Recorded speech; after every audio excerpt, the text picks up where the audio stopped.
I do feel like the major downfall and the reason why so many brands get their products ripped off is because of their manufacturers in China, right? And I know this is happening. Really recently, I found out that something like that is happening with a brand that I know in their favor. So great for them, bad for their competitor.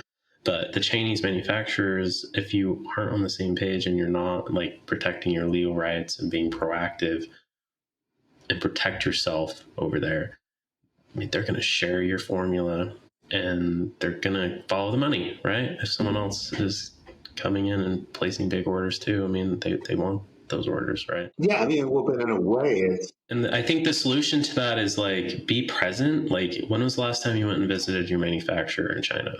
If it's in China, it could be somewhere else, but I couldn't agree more. If you're not there, like if you go there, like they can't hide something like that, right? If they're manufacturing for your top 5 competitors, you would not know that unless you went there. Yeah, I think it's a combination of telling them either in a formal contract or, again, and sometimes it's a purchase order that just has terms on the back, but, telling them that this is protected and this is protected in China also. So I think that usually puts a chilling effect on their willingness or interest in knocking you off. But I can't tell you enough on how specifically that culture, that relationships really matter. Especially before COVID, I was encouraging, and a lot of my clients listen to me, that at least you make one visit to the factory and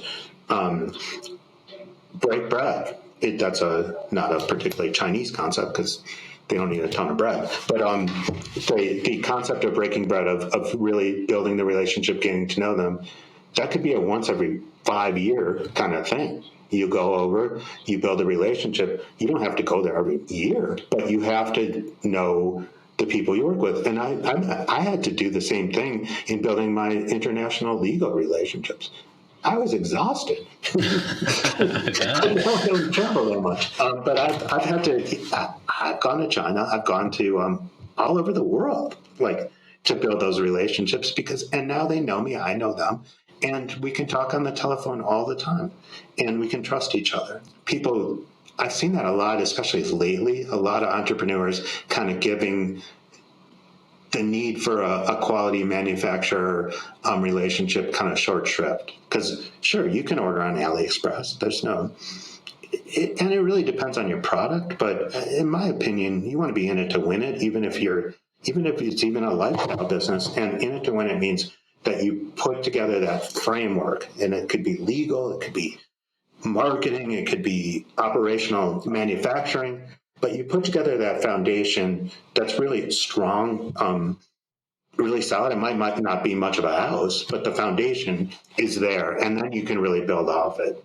What I see in the legal side is that a lot of people, I make most of my money and a lot of people kind of short shrift the foundation process, and then issues occur. Well, issues occur. It's not a particularly calming way of making a living, but I put out fires. Like, I know how to do that, and it's intellectually stimulating to me, and that's how law is created when there's a dispute. But my advice and my favorite thing is that there are processes, there are ways to make this really inexpensive if you just kind of know what your focus is and protect it along the way. And then it's really like you can then focus on something else. And I think, Tanner, you really hit it on the nail on the head when you talked about, going over to China, or at least breaking bread if somewhere to build those relationships. Because especially in China, those relationships mean everything. Yeah, and that can be applied to anything in business, right? I mean, they're so crucial, but kind of going along what you said, like, being proactive is really the difference between spending a little bit of money to prepare or losing a whole hell of a lot more if something blows up in your face.